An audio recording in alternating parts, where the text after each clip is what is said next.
Bom dia, aqui quem fala é o professor Tiago. Como vão? Tudo bem?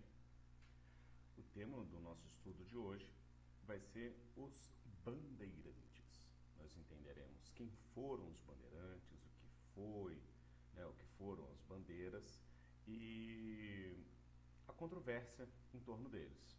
Heróis ou vilões? Vamos ao nosso assunto de hoje. Senta que lá vem a história.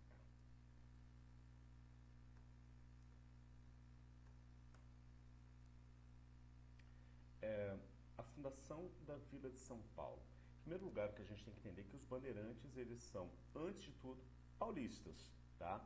Eles são os colonos que viviam na Vila de São Paulo, né? O que a gente conhece hoje como cidade de São Paulo, durante muitos séculos, foi apenas uma pequena e pobre e isolada vila no interior da Polônia.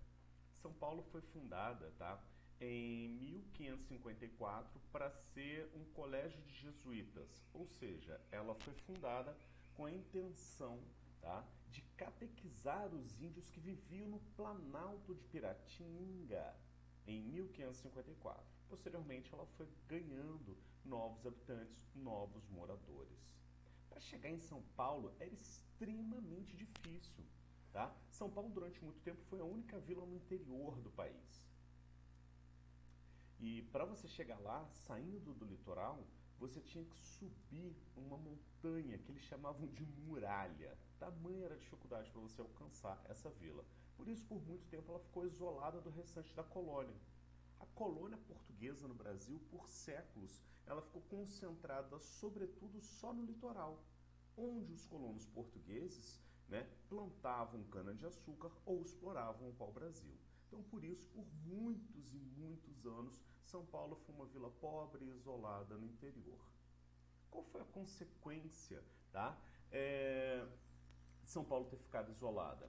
E os paulistas empobrecidos? Eles começaram a organizar expedições, né, conhecidas como bandeiras, tá? E elas entravam no interior do território em busca de índios para escravizar. Então, por muito tempo, os paulistas penetraram no interior do território brasileiro para caçar, aprisionar e escravizar indígenas. E por que eles faziam isso?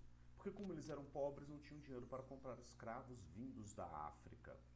Além das bandeiras, também foram organizadas as entradas. As entradas eram expedições bancadas pelo próprio governo português, onde os paulistas iam ao mando do governo em busca de ouro e pedras preciosas.